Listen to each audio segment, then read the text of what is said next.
Countdown for blast off. X minus 5, 4, 3, 2, X minus 1, fire.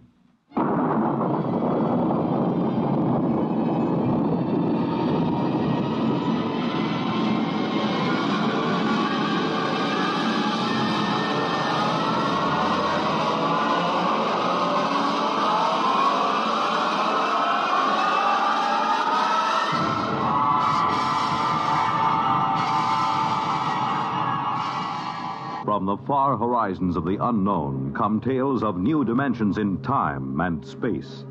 These are stories of the future, adventures in which you'll live in a million, could be years, on 1,000 maybe worlds. The National Broadcasting Company, in cooperation with Galaxy Science Fiction Magazine, presents X minus 1.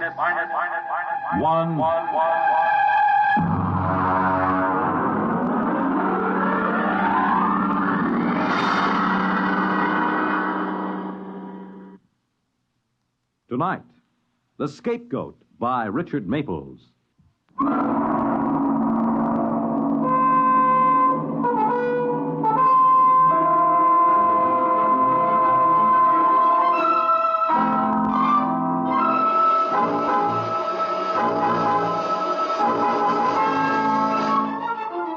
Now, X minus 1 and The Scapegoat.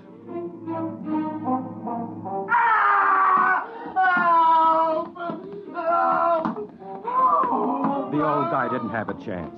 All he could do was shield his head with his limp arms and moan while this other fellow, a husky young six-footer, gave him a vicious, cold-blooded beating.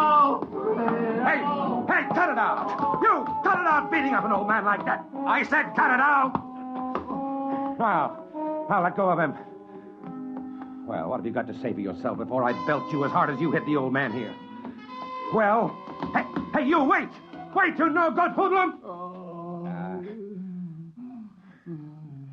Hey, you all right, Pop? Are you okay? What happened? Was he trying to rob you or something?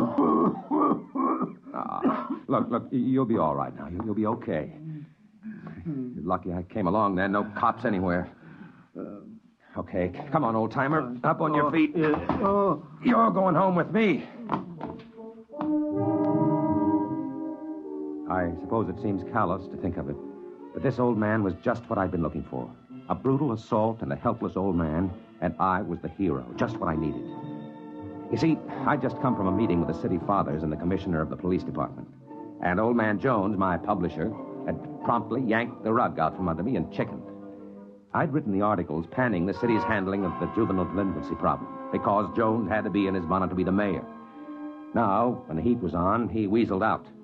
We had a few words, Jones and I quit. But now I had him, an eyewitness story, no cops anywhere, and a young bruiser beating up a defenseless old man. I figured I'd take him home, let my wife fix him up, keep him around the house until the story broke. Ed, what's the idea? Ed! Take it easy, honey. It's all right. This old guy just needs some patching up, that's all. Come on, old-timer. Oh, but he looks awful. Who is he? Well, there's blood and... Now, come on. Help me get him inside. He's cold. His wrist, it's cold? Yeah, shock, I think. Come on, in with him. All right, now, let him down on the chair. There you are, Pop. Were you in an accident? No, some hoodlum was beating him up. I chased him off. Oh, that's awful. Did you call the police? There weren't any police there.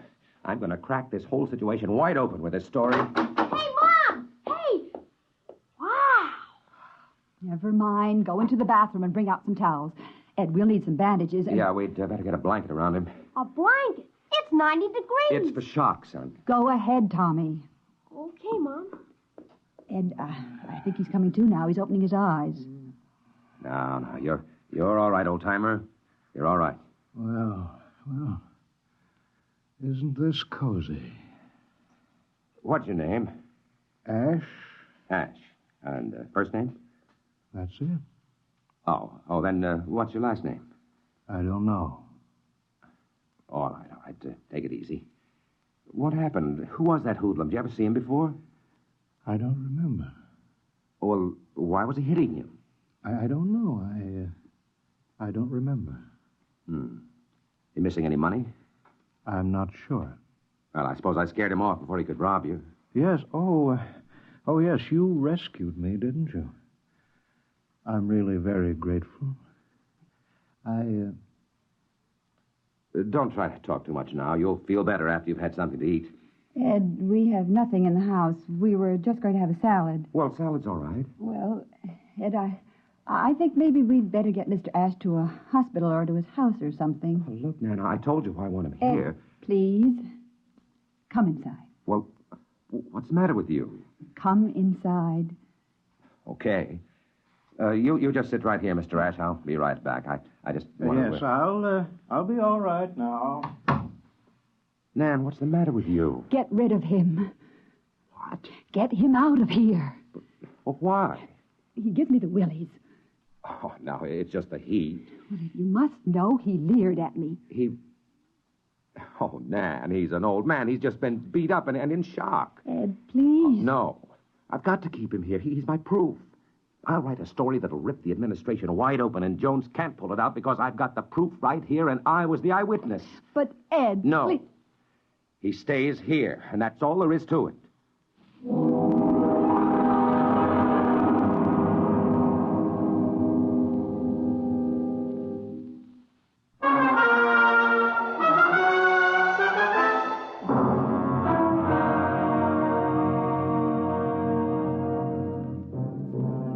Now back to X-1 and the Scapegoat.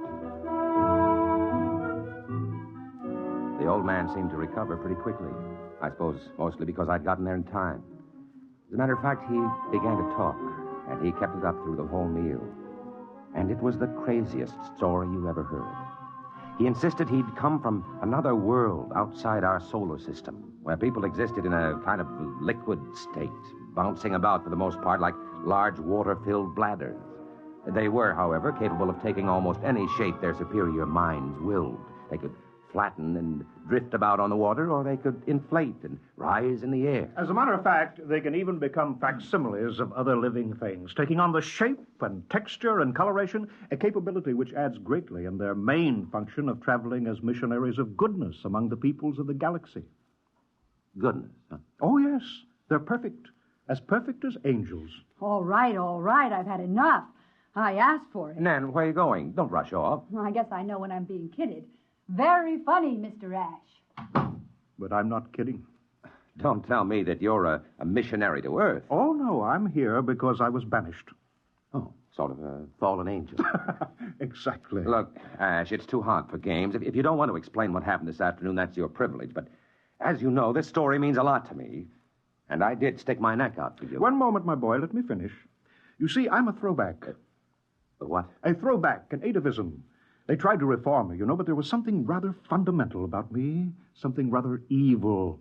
Then, of course, as a last resort, they put me into one of the machines, and they threw the switch. Oh, sure. They killed you. Look, I'm not in the mood for shaggy dog stories. They didn't kill me, exactly. It was sort of like water being scraped over the edge of a sharp rock. When I came to, I was drifting through space. And then, of course, much later, I landed on Earth. Oh, I've had many shapes through the years. Mainly people who've died. I find that's much more convenient. Yeah. Well, look, if you'll excuse me, I have to make a telephone call. I'll just go into the other room. I dare say you want to call the hospital. I'm not psychotic, really. I've got iced coffee. Oh, yes, you're just in time, Mrs. Potter. I think perhaps I'd better prove my story if you'll wait just a moment. You see, it's done by the generation of a high electrostatic field. Something like this. If you'll notice, my face begins to lose definition. It moves as if it had a life of its own. Now what? Ash, stop it! Ash! There.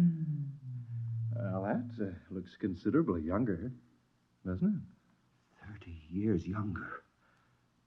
30 years just dropped away like... Listen, this story will set the whole country on its ear, with my byline on it. Oh, Ed, don't let him take you in. It's a trick. It's mass hypnotism or something. I saw it right here. So did you. I'll have an exclusive. Life will have to come to me for the story.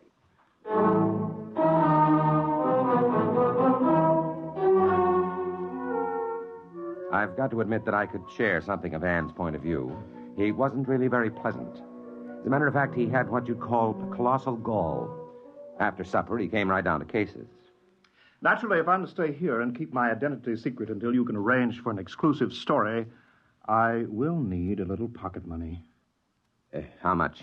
How much you got? Well, I don't know. I got about $22, and payday isn't until Thursday. Well, how about your bank account? Hey, now, wait a minute. Well, we'll see what we can arrange later. I am a little tired, though. I think it's about time to go to bed. I noticed a rather comfortable bed in here. Well, I'll see you all in the morning. Good night. And thank you again for rescuing me.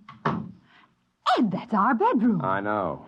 Well, you go right in there and tell him that he can't Listen. sleep. He locked the door. Oh, Ed, do something. All right. You get some sheets from the linen closet, and I'll make up the couch.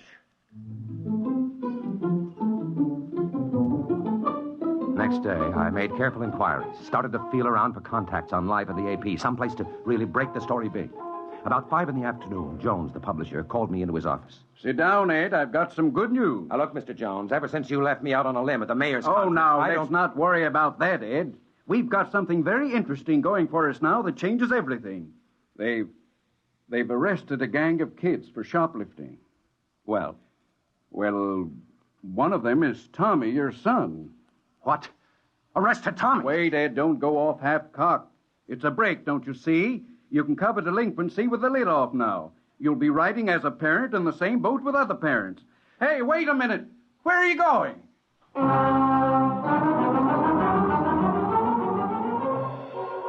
At the police station, I had the distinct feeling they'd been waiting for me. Well, Mr. Potter, we meet under unfortunate circumstances. Can the phony sympathy, Thompson? Just let me see my boy.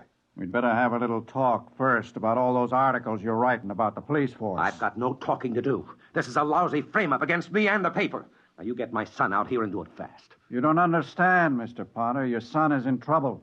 He's been identified as leading a gang of kids who spent most of the morning shoplifting in the stores all over town. That's nonsense. How could my boy do anything like that? He's only 12. Who identified him anyway? The shopkeepers and the other members of the gang.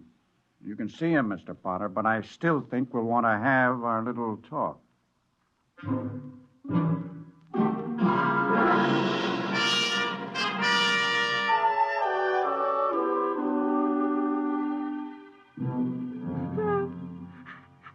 Son, what's this all about?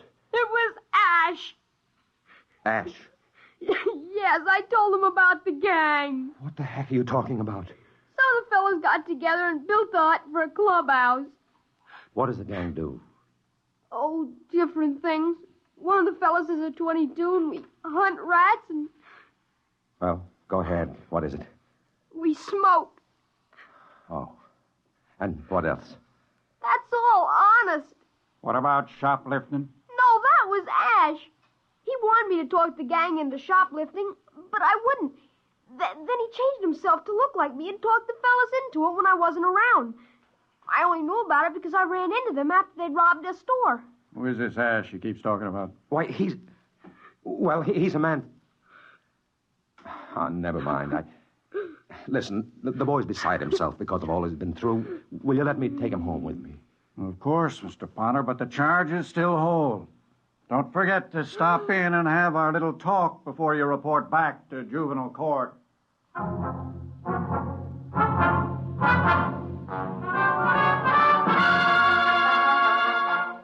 I called the house, and Ash answered the phone. I'm glad you called, Ed. I'm out of cash, you know.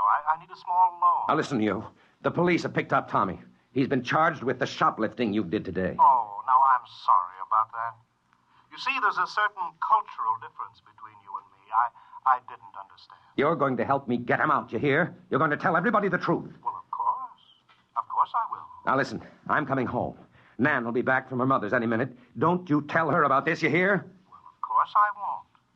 I'll be waiting right here.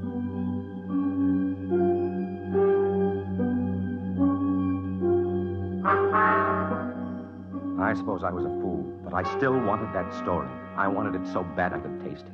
The exclusive account of an extraterrestrial being. Driving home, I had it all figured out. I'd bring Ash down to the police station. He'd tell the story, go through his changing act to convince him, and spring Tommy. I'd have my story already filed and beat everybody. In the meantime, I just hoped Nan wouldn't spoil everything alone with it. Alone with him. And then suddenly I let my foot come down on the accelerator like it was made out of lead. I pulled the car to a stop and sprinted up the driveway. Nan! Nan, where are you? They were both in the bed. Nan stood in the far corner with her back against the wall. Her shoulders were scratched and her lip cut. She held a heavy bookend, poised to strike at Ash, who was in front of her, moving stealthily forward. He turned as I came in, and I froze in amazement. I couldn't recognize him. And then, all at once, I realized I was looking at the spitting image of myself. Ed, I knew it wasn't you. I knew it wasn't you. Well, if you'll both excuse me, come back here. I'll get you. I'll get you. I bolted through the window and circled the house. I spotted him rushing down the street, and I caught him around the corner at the same spot where I'd first seen him. Let go of me. You've got this coming to you. You've got this coming to you. I slugged him. Yet I knew it was useless the instant the blow landed. He felt just like sponge rubber, yet I kept hitting him. I didn't bother listening to his cries, even after he changed himself back to an old man. And then suddenly I felt a hand grab my shoulder and whirl me around, and a fist exploded in my eye. What's the matter with you? What do you think you're doing, beating up an old man like that? You no good hood. Am I out of... I searched desperately for an explanation. And then, abruptly, without having said a word, I reeled and stumbled down the street. Home to Nan.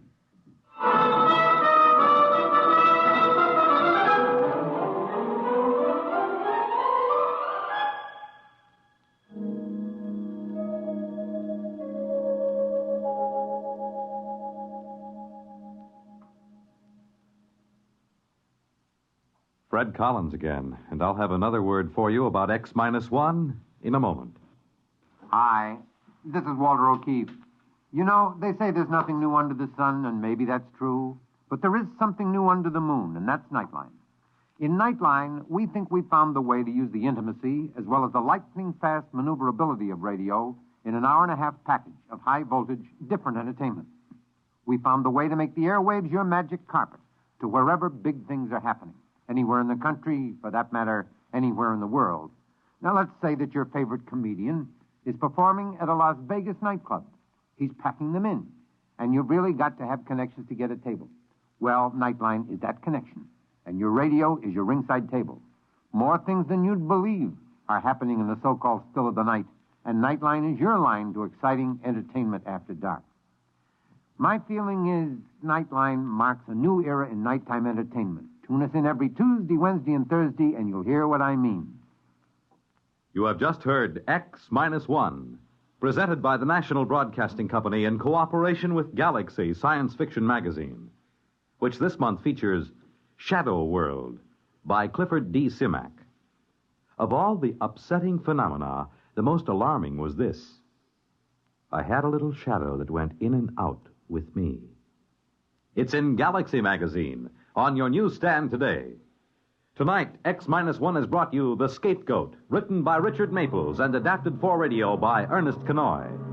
Featured in our cast were Carl Weber as Ed, Wendell Holmes as the changeable Mr. Ash, Jane Amar as Nan, Bobby Alford as Tommy, Guy Repp as Mr. Jones, and Roger DeCoven as Thompson. This is Fred Collins. X-1 was directed by Kenneth McGregor and is an NBC Radio Network production.